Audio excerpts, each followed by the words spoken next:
It was my wife's idea to have our guests come in funeral cars. She's so amusing. Her sense of humor is, shall we say, original. I dreamed up the hearse. It's empty now, but after a night in the house on Haunted Hill, who knows? This is Lance Schroeder, a test pilot, so no doubt a brave man. But don't you think you can be much braver if you're paid for it? And I happen to know that Lance needs the $10,000 I'll give him, if he's brave enough to stay all night. This is Ruth Bridges. You've no doubt read her column in the newspapers. She says her reason for coming to the party is to write a feature article on ghosts. She's also desperate for money. Gambles. How was it? Could you hear it clearly? This film is about 70 years old, so the sound isn't perfect. Still, it's clear enough to follow, and the story is fun, so it should help with your English. Now, shall we take a closer look together, one step at a time? It was my wife's idea to have our guests come in funeral cars. It was my wife's idea to have our guests come in funeral cars. In this line, the speaker is describing something unusual that his wife suggested. The important part here is the use of have. In this structure, have means to arrange for something to happen or to cause someone to do something. So, to have our guests come means to make our guests come or to arrange that they come. Next, look at come in funeral cars. This is striking because funeral cars are normally connected with death and funerals. Here, it's clearly not a normal way for guests to arrive. The wife thought it would be amusing if the guests came in cars usually meant for funerals. So, when we put it all together, the meaning becomes, it was my wife's idea to arrange for the guests to arrive in funeral cars. This shows us two things. First, the special grammatical use of have, to mean arranging for an action, and second, the unusual, darkly humorous imagination of the wife, which helps set the spooky and playful atmosphere of the story. She's so amusing. Her sense of humor is, shall we say, original. She's so amusing. Her sense of humor is, shall we say, original. The speaker first says she's so amusing. Now, normally, the word amusing means funny or entertaining, something that makes you laugh. But here, it carries a slightly different tone. It's not just playful or lighthearted. It suggests that she is amusing in an unusual or even strange way. It's almost as if he's saying, she's funny, but in a rather peculiar way. And then he explains it more directly. Her sense of humor is, shall we say, original. The phrase, shall we say, adds a pause, as if the speaker is carefully choosing a polite word. It makes the sentence sound slightly ironic. And the word original here doesn't only mean creative or new. In this context, it also hints at unusual or not what you would expect. So put together, the meaning is something like, she has a sense of humor that is not ordinary. It's unusual, maybe even odd, though in an entertaining way. I dreamed up the hearse. It's empty now, but after a night in the house on Haunted Hill, who knows? I dreamed up the hearse. It's empty now, but after a night in the house on Haunted Hill, who knows? The speaker says, I dreamed up the hearse. The phrase dreamed up means to invent or to imagine something unusual. So he is telling us that it was his idea to bring in this dramatic image, the hearse. Now let's pause for a moment on the words funeral car and hearse. They are not exactly the same. A funeral car can refer to any vehicle that is part of a funeral procession. Cars for the family, cars for the guests, and also the special car that carries the coffin. A hearse, however, is very specific. It is the long black vehicle designed to carry the coffin itself. So in the earlier line, when the speaker mentioned guests arriving in funeral cars, it sounded humorous and exaggerated, as if everyone would come in those solemn vehicles. But now, when he talks about the hearse, the focus narrows down to the one car that actually carries the dead. This shift makes the mood darker and more suspenseful. Next, it's empty now. That means there is no coffin inside at the moment. But by pointing this out, the speaker creates a sense of foreboding, as if something could fill it before the night is over. Finally, but after a night in the house on Haunted Hill, who knows? The phrase who knows is used when the outcome is uncertain. Here, it hints that something terrible might happen in the house, and perhaps the hearse will not remain empty. So altogether, the meaning is, it was my idea to bring the hearse. Right now, it doesn't carry anything, but after one night in this haunted house, anything could happen. This line uses dark humor, but at the same time, it introduces real tension. The difference between funeral cars and the hearse helps shift the tone, from playful exaggeration to a chilling, very specific image of death. This is Lance Schroeder, a test pilot, so no doubt a brave man. The speaker is introducing one of the guests, Lance Schroeder. He is described as a test pilot. Now, what is a test pilot? A test pilot is a professional who flies new or experimental aircraft to see if they work safely. It is one of the most dangerous jobs in aviation because they have to fly planes that might have problems or are being tested for the first time. So just by saying he is a test pilot, the narrator is also telling us that Lance must already be courageous. Then the line continues, so no doubt a brave man. The phrase so no doubt means there is certainly no question about it. It emphasizes that it is obvious. In other words, because he is a test pilot, of course he must be a brave man. So the meaning of this introduction is, here is Lance Schroeder. He works as a test pilot, which already proves he is very brave. Notice how the narration works. The film presents each guest by title and by character trait, almost like pieces of evidence. Here, bravery is the quality being highlighted, but soon, the story will challenge what that bravery really means inside a haunted house. But don't you think you can be much braver if you're paid for it?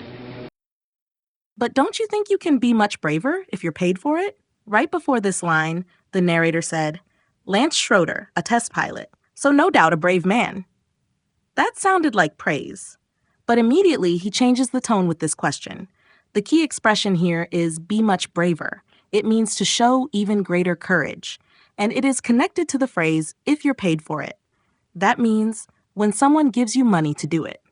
So the question is really saying, yes, Lance is already brave. But don't you think anyone could be much braver if money was offered as a reward? This adds irony. On the surface, it seems like a compliment to Lance's bravery as a test pilot.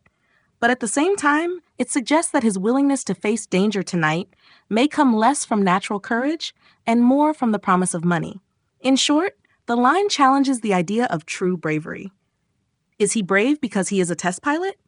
Or is he brave because he hopes to earn the $10,000? And I happen to know that Lance needs the $10,000 I'll give him, if he's brave enough to stay all night. And I happen to know that Lance needs the $10,000.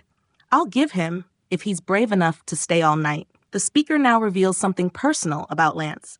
I happen to know means I happen to be aware, or I just so happen to know as a fact. It gives the impression that the speaker knows a secret about Lance. The secret is that Lance needs the $10,000. This means Lance is in need of money, specifically $10,000. So the story is not just about bravery anymore. It is also about financial pressure, which might push him to take risks. Then the speaker says, I'll give him if he's brave enough to stay all night. The phrase brave enough to means having sufficient courage to do something difficult or frightening. Here, the challenge is to remain inside the haunted house for one full night. So the condition is clear. If Lance shows the courage to endure the night, then he will receive the $10,000. Taken together, the meaning is, the narrator knows Lance needs money and he sets up a challenge. Stay in the haunted house all night and the $10,000 will be his. This adds tension and irony. Lance is introduced as a naturally brave test pilot. But here, we see that his bravery will be tested not in the sky, but in a haunted house, with money as the motivation. This is Ruth Bridges. You've no doubt read her column in the newspapers. This is Ruth Bridges. You've no doubt read her column in the newspapers. The narrator now introduces another guest, Ruth Bridges. He says, You've no doubt read her column in the newspapers. Let's look closely at this. The phrase, you've no doubt read, is an expression that means, I am sure you have read. The words no doubt here emphasize certainty, as if the speaker believes the audience must already be familiar with her. So it is not really a question, it is a statement made with confidence. And what about her column? In a newspaper, a column is a regular article written by the same journalist, often sharing opinions, commentary, or personal views. So when the narrator says this, He is presenting Ruth as someone who is already known to the public through her writing. Put together, the meaning is, this is Ruth Bridges. You must have already read the regular articles she writes in the newspapers. This introduction highlights Ruth's identity as a journalist, and at the same time, it suggests she is a somewhat public figure, recognized by readers. She says her reason for coming to the party is to write a feature article on ghosts. She's also desperate for money. Gambles. She says her reason for coming to the party is to write a feature article on ghosts. She's also desperate for money. Gambles. First, Ruth explains that she came for professional reasons, to write a feature article on ghosts. But then the narrator immediately reveals another truth. She's also desperate for money. The phrase desperate for means being in urgent need of something. It suggests she is not just interested in ghosts. She is also here because she needs money very badly. And then comes the single word, gambles. This is very striking. Instead of giving a full sentence, the narrator throws just one word. This is a dramatic storytelling technique. By saying only gambles, the audience fills in the meaning. She gambles. That's why she is desperate for money. The effect is sharp and powerful. It feels almost like a judgment, quick, blunt, and exposing a hidden flaw. So what seemed like a simple introduction of a journalist becomes a deeper character sketch. On the surface, Ruth is a professional writer. But with one short word, gambles, the narrator shows us her weakness and the financial trouble that comes with it. So the full sense of this passage is, Ruth claims she's here to write about ghosts, but in reality, she's broke because of gambling. All right, now that we've gone through all the phrases, shall we listen to the native speaker's voice once more? Then let's practice together how we can apply these expressions in our daily lives. It was my wife's idea to have our guests come in funeral cars. She's so amusing. Her sense of humor is, shall we say, original. I dreamed up the hearse. It's empty now, but after a night in the house on Haunted Hill, who knows? This is Lance Schroeder, a test pilot, so no doubt a brave man. But don't you think you can be much braver if you're paid for it? And I happen to know that Lance needs the $10,000 I'll give him, if he's brave enough to stay all night. This is Ruth Bridges. You've no doubt read her column in the newspapers. She says her reason for coming to the party is to write a feature article on ghosts. She's also desperate for money. Gambles. All right, so let's focus on today's key expression, have someone do something. Remember, the meaning of this structure is to arrange for another person to do something for you. In other words, you do not do the action yourself, but you make someone else do it. Now, let's create 3 useful sentences that you could actually use in daily life. First, I'll have my coworker send you the report, so you will get it this afternoon. Second, she had her brother fix her computer because it suddenly stopped working. And third, we'll have the mechanic check the car, just to be safe before our trip. So you see, in each example, the subject is not doing the action directly, but arranging for someone else to do it. That is the power of this expression. Now, let's move on to the second key expression, shall we say. The meaning of this phrase is to soften your words to be a little polite or sometimes even a little ironic. It is like giving yourself a pause before you choose the right word. So let's make 3 useful sentences together. First, the dinner was, shall we say, a bit unusual, but everyone tried to enjoy it. Second, his presentation was, shall we say, longer than expected, so people started to lose focus. And third, her driving style is, shall we say, quite fast, so I always hold on tight when I'm in her car. So remember, shall we say is a very flexible phrase. You can use it when you want to speak gently or when you want to add a playful or ironic tone. Now let's look at our third key expression, who knows. This phrase is used when the future is uncertain or when anything could happen. It gives a feeling of possibility, but also unpredictability. So let's make 3 useful sentences together. First, maybe I'll travel to Europe next year. Who knows? It could really happen. Second, who knows? We might run into each other again someday on the street. And third, the lottery ticket is in my bag. And who knows? Maybe it will be the winner. So remember, Whenever you are not sure about the future, you can add who knows to make your sentence sound natural and expressive. Now let's look at another key expression, no doubt. This phrase means certainly or without question. It shows strong confidence that something is true. So let's make 3 useful sentences together. First, she is no doubt the best singer in the competition and everyone agrees. Second, there is no doubt that this project will be challenging, so we need to prepare well. And third, he will no doubt call his parents tonight because it is his mother's birthday. So remember, when you want to sound very sure about something, you can use no doubt to emphasize your certainty. Now, let's look at the expression, brave enough to. This phrase means having the courage to do something that is difficult, scary, or challenging. It answers the question, do you have enough bravery for this action? So let's make 3 useful sentences together. First, I was not brave enough to tell the truth in front of everyone, even though I wanted to. Second, are you brave enough to try bungee jumping from that tall bridge? And third, she was brave enough to start a new job in a different country, far away from home. So remember, whenever you want to talk about courage for a specific action, you can use brave enough to, and then add the action right after it. Now let's focus on the expression desperate for. This phrase means you really, really need something, often in an urgent or emotional way. It shows a strong feeling of wanting or needing. So let's make 3 useful sentences together.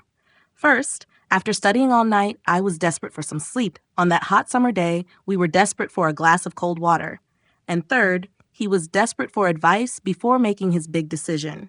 So remember, whenever you want to describe a strong and urgent need, you can use desperate for plus the thing you need.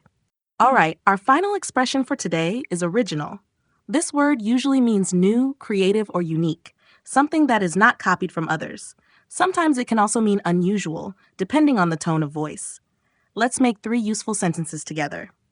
First, that was such an original idea, and everyone was impressed by it.